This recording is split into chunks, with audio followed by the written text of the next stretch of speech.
आज है 27 जनवरी 2024 दिन शनिवार। नमस्कार, सुप्रभात। न्यूज छत्तीसगढ़ में आपका बहुत बहुत स्वागत है। इससे पहले आप छत्तीसगढ़ के कौन से जिले से न्यूज को देख रहे हैं, कमेंट में हमें जरूर बताइए। साथ ही डेली अपडेट रहने के लिए चैनल को सब्सक्राइब जरूर करें। नुमास चुनाव से पहले लागू होगी महतारी वंदन योजना। चुनाव में भाजपा पक्ष में बाजी पलटने वाली महत्वपूर्ण योजना महतारी वंदन योजना चुनाव से पहले लागू होगी। इस योजना में किन किन महिलाओं को मिलेगा लाभ, क्राइटेरिया बनाने का काम चल रहा है। मुख्यमंत्री विष्णुदेव साय ने मुख्य सचिव अमिताभ जैन को मोदी की मुहिम के तहत वेदों की सूची जारी की है, जिसमें महतारी वंदन योजना को सबसे पहले लेने की बात कही गई है। कर्मचारियों को 4% महंगाई भत्ता बढ़ाने का आदेश जारी। छत्तीसगढ़ बिजली कंपनी से कर्मचारियों के हितों से संबंधित एक बड़ी खबर आ रही है। बिजली कंपनी ने कर्मचारियों के महंगाई भत्ते में 4% की बढ़ोतरी करने का ऐलान किया। चेयरमैन की घोषणा के तुरंत बाद कंपनी प्रबंधन ने आदेश भी जारी कर दिया। छत्तीसगढ़ स्टेट पावर कंपनी मुख्यालय में आयोजित गणतंत्र दिवस समारोह में पावर कंपनी के चेयरमैन पी दयानंद ने कहा कि राज्य शासन ने नई ऊर्जा के साथ प्रदेश के सर्वांगीण विकास का संकल्प लिया है। अब रोजगार पंजीकरण के लिए युवाओं को नहीं लगानी पड़ेगी लाइन। छत्तीसगढ़ प्रदेश में शासन बदलने के बाद रोजगार पंजीकरण की प्रक्रिया को सरल और पूरी तरह से ऑनलाइन किया गया। शासन द्वारा ये रोजगार पोर्टल को डिजिटल करते हुए पंजीयन के सिस्टम में बदलाव किया है। लोग अब पोर्टल का उपयोग कर घर बैठे रोजगार पंजीयन व नवीनीकरण कर सकते हैं। आज 27 जनवरी को नहीं चलेंगी ये ट्रेन, इन यात्रियों को हो सकती है परेशानी। अगर आप छत्तीसगढ़ के रहवासी हैं और आज 27 जनवरी को यात्रा करने की सोच रहे हैं तो आपके लिए निराशा भरी खबर है। दरअसल 27 जनवरी को छत्तीसगढ़ से होकर गुजरने वाली 15 ट्रेन नहीं चलेंगी। बता दें कि इन ट्रेन के कैंसिल होने से रोजाना अप डाउन करने वाले सीएम विष्णुदेव साय ने विद्यार्थियों से की चर्चा, आगे बढ़ने और राष्ट्र निर्माण के लिए किया प्रेरित। मुख्यमंत्री विष्णुदेव साय जब भी अवसर मिलता है युवाओं से चर्चा करना पसंद करते हैं। अपनी चर्चाओं के दौरान वे न केवल युवा मन को सुनते हैं, अपितु उन्हें आगे बढ़ने और राष्ट्र निर्माण के काम में जुटने के लिए प्रेरित भी करते हैं। जगदलपुर में ज्ञान गुणी केंद्र अर्थात ज्ञान की पवित्र जगह के लोकार्पण के अवसर पर उन्होंने विद्यार्थियों से उत्तरी छत्तीसगढ़ में पड़ रही कड़ाके की ठंड, अब इन जिलों में भी सर्दी बढ़ाएगी ठिठुरन।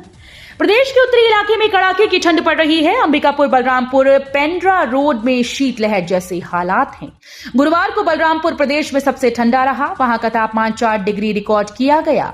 वहीं अंबिकापुर में न्यूनतम तापमान 4.5 व पेंड्रा रोड में 6.6 डिग्री रहा। यूजीसी की बड़ी कार्रवाई, आईआईटी समेत छत्तीसगढ़ के 11 विश्वविद्यालय डिफॉल्टर घोषित।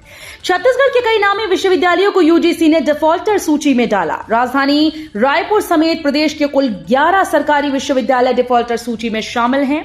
इसमें कुशाभाऊ ठाकरे यूनिवर्सिटी, बिलासपुर, दुर्ग और रायगढ़ के विश्वविद्यालयों का नाम शामिल है। जानकारी के मुताबिक इन विश्वविद्यालयों ने यूजीसी की गाइडलाइन का पालन नहीं किया, जिसके बाद इन सबको डिफॉल्टर सूची में डाला गया। छत्तीसगढ़ कोयला शराब घोटाला।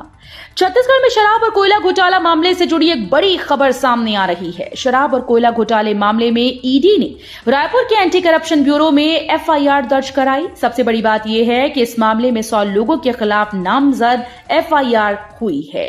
ईडी ने कोयला घोटाले मामले में 30 से अधिक लोगों के खिलाफ और शराब घोटाले में 70 से ज्यादा लोगों के खिलाफ नामजद एफआईआर दर्ज की।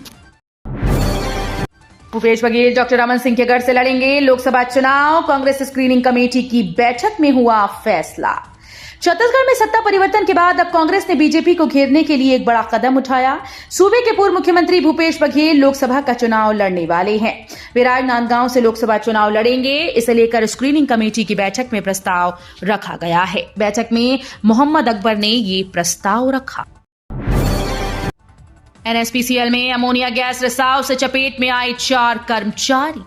छत्तीसगढ़ के दुर्ग जिले से एक बड़ी खबर आ रही है। यहां एनएसपीसीएल में अमोनिया गैस रिसाव से 4 कर्मी प्रभावित हो गए। शुक्रवार को प्रातः 10 बजे अचानक अमोनिया गैस रिसाव होने लगा। इस दौरान वहां काम करने वाले कर्मचारी सांस की तकलीफ से घबराहट महसूस करने लगे। इसके बाद गैस रिसाव की चपेट में 4 कर्मचारी आए, जिनकी स्थिति काफी नाजुक हो गई। लोकसभा चुनाव से पहले 20,000 गांव तक जाएंगे भाजपा कार्यकर्ता। लोकसभा चुनाव से पहले भाजपा 20,000 गांव तक पहुंचेगी। भाजपा के कार्यकर्ता गांव चलो अभियान का हिस्सा बनेंगे। अभियान के तहत छत्तीसगढ़ में 4 से 11 फरवरी तक अभियान चलाया जाएगा। इस अभियान में मुख्यमंत्री से लेकर लोकसभा, राज्यसभा सदस्य, विधायक, पूर्व लोकसभा सदस्य व राज्यसभा सदस्य, पूर्व विधायक सहित सभी निर्वाचित जनप्रतिनिधि और कार्यकर्ता गांव में जाकर 24 घंटे वहां रुकेंगे। बीजापुर में मासूम की मौत पर सीएम साय का बड़ा बयान। छत्तीसगढ़ के मुख्यमंत्री विष्णुदेव साय ने बीजापुर जिले में कुछ दिनों पहले हुई क्रॉस फायरिंग में एक 6 माह की बच्ची की मौत के मामले में बड़ा बयान दिया। मुख्यमंत्री ने इस घटना की न्यायिक जांच कराने की बात कही। मुख्यमंत्री ने कहा कि क्रॉस फायरिंग में गोली से बच्ची की मौत होना काफी गंभीर विषय है। जरूर इस मामले की न्यायिक जांच करवाई जाएगी और जो भी दोषी होगा उसके खिलाफ कार्रवाई की जाएगी।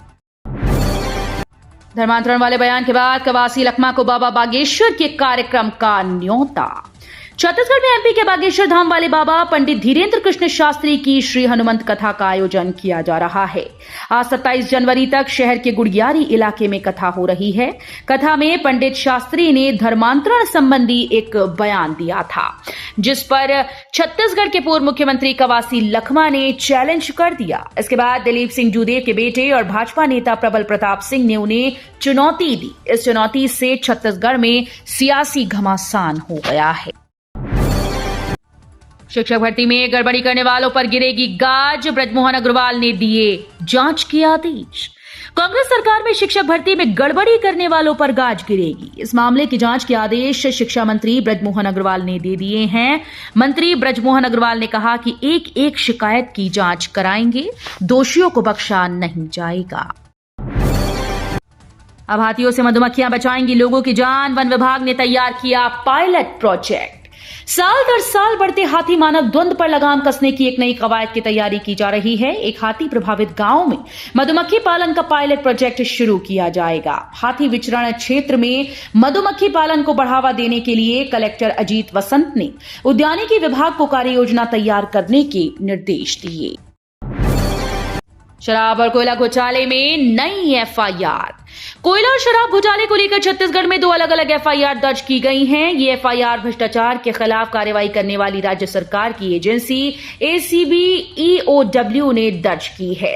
इसमें पूर्ववर्ती सरकार में मंत्री, आबकारी मंत्री रहे कवासी लखमा और तत्कालीन खाद्य मंत्री अमरजीत भगत के साथ कांग्रेस के आधा दर्जन से ज्यादा विधायकों, अफसरों और शराब कारोबारियों का नाम शामिल है।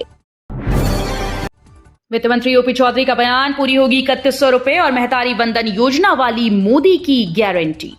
पूर्व मुख्यमंत्री भूपेश बघेल के द्वारा मोदी की गारंटी को लेकर किए गए ट्वीट को लेकर वित्त मंत्री ओपी चौधरी ने कहा कि भूपेश बघेल को छत्तीसगढ़ की जनता ने पहले ही जवाब दे दिया है। 25 दिसंबर को 12 लाख से अधिक किसानों को 3,716 करोड़ की राशि देकर मोदी की गारंटी पूरी की गई।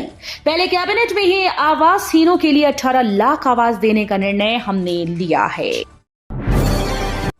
पूर्व सीएम भूपेश लड़ सकते हैं लोकसभा चुनाव। रायपुर में कांग्रेस स्क्रीनिंग कमेटी की बैठक से बड़ा अपडेट सामने आया है। आपको बता दें कि कांग्रेस स्क्रीनिंग कमेटी की बैठक हुई, जिसमें प्रदेश प्रभारी सहित अन्य नेता मौजूद थे। लेकिन अब बड़ा अपडेट निकलकर सामने आया कि पूर्व सीएम भूपेश राजनांदगांव से लोकसभा चुनाव लड़ सकते हैं। कांग्रेस स्क्रीनिंग कमेटी की बैठक में पूर्व मंत्री मोहम्मद अकबर द्वारा यह प्रस्ताव रखा गया है। सरकारी जमीन पर अवैध कब्जा होगा तो बुलडोजर की कार्रवाई पर सीएम साय ने विपक्ष को घेरा। 26 जनवरी गणतंत्र दिवस के मौके पर प्रदेश के मुख्यमंत्री विष्णुदेव साय ने जगदलपुर के ऐतिहासिक लाल बाग मैदान में ध्वजारोहण किया और परेड की सलामी ली। साथ ही प्रदेशवासियों के नाम संदेश वाचन किया। मुख्यमंत्री ने मीडिया से बातचीत के दौरान शराब घोटाले के मामले में ईडी की जांच पर मंत्री कवासी लखमा का नाम सामने आने और कांग्रेस नेताओं पर पड़ रहे एसीबी के छापे को लेकर कहा कि ईडी अपनी जांच कर रही है और एसीबी और ईडी स्वतंत्र जांच एजेंसी हैं, सभी अपना काम कर रही हैं। महिला और बाल विकास टीम ने जारी किया अलर्ट। छत्तीसगढ़ में महतारी वंदन योजना लागू नहीं हुई, लेकिन औरतों से महतारी वंदन योजना के नाम पर फर्जी फॉर्म भरवाकर पैसे भी लिए जा रहे हैं। जानकारी के मुताबिक फर्जी फॉर्म के जरिए महिलाओं की निजी जानकारी ली जा रही है और इस जानकारी का गलत इस्तेमाल होने का डर है, जिसे लेकर विभाग की ओर से अलर्ट जारी किया गया। छत्तीसगढ़ की लोकसभा सीट पर बदलते रहे चेहरे, कोई नहीं बना सका जीत का रिकॉर्ड। छत्तीसगढ़ के अविभाजित जांजगीर लोकसभा सीट से वर्ष 1984 से अब तक चुनाव जीतने वाले प्रत्याशियों में 3 को छोड़कर शेष सभी बाहरी रहे। प्रभात मिश्रा, करुणा शुक्ला व मनहरण लाल पांडे बिलासपुर व दिलीप सिंह जूदेव जशपुर के रहने वाले थे, पर चुनाव जांजगीर से लड़े और जीते भी। छत्तीसगढ़ में यहां 40 वर्ष बाद लहराया तिरंगा, सेना ने उतार फेंके काले झंडे। छत्तीसगढ़ के बस्तर में नक्सलवाद की अंधेरी दुनिया में गणतंत्र का सूर्योदय हुआ है। यहां नक्सलियों के सबसे सुरक्षित गढ़ में सुरक्षा बल ने बीते 1 माह में 10 कैंप स्थापित किया। नक्सलियों के काले झंडे उतार फेंके। सुरक्षा का आभास होने के बाद क्षेत्र के ग्रामीण लगभग 40 वर्षों के बाद सुरक्षा बल के साथ मिलकर 26 जनवरी को गणतंत्र का ध्वज फहराया। सिम्स रोड में चली कार्रवाई, गलत पार्किंग वाले वाहन उठाए गए। सिम्स की सड़क को कब्जा मुक्त बनाने के लिए नगर निगम और यातायात विभाग ने अभियान शुरू कर दिया है, ताकि मरीजों को लाने ले जाने में सड़क जाम की समस्या का सामना न करना पड़े। इसी के तहत गुरुवार को टीम ने सड़क पर गलत तरीके से पार्क हुए वाहन को जब्त किया। साथ ही ठेला गुमटी भी जब्त किए गए। सिम्स संभाग का सबसे बड़ा अस्पताल है, जहां 24 घंटे मरीज का आना जाना रहता है। 5 जिला और सत्र न्यायाधीशों सहित अपर सत्र न्यायाधीश व सिविल जजेस का तबादला। छत्तीसगढ़ हाईकोर्ट ने 5 जिलों के जज और सत्र न्यायाधीशों समेत अपर जिला और सत्र न्यायाधीशों सिविल जजेस का तबादला आदेश जारी कर दिया। आदेश में 3 जिला और सत्र न्यायाधीशों को सुपर टाइम स्केल भी दिया गया है। वहीं 4 सिविल जजेस को वर्ग 2 से वर्ग 1 में पदोन्नति देकर नई जगह पदस्थापना दी गई। एक जिले में सिविल जज वर्ग 1 को पदोन्नति देकर सीजेएम बनाया गया है। करोड़ों किसानों के लिए बड़ा अपडेट, जल्द पूरा कर लें ये काम।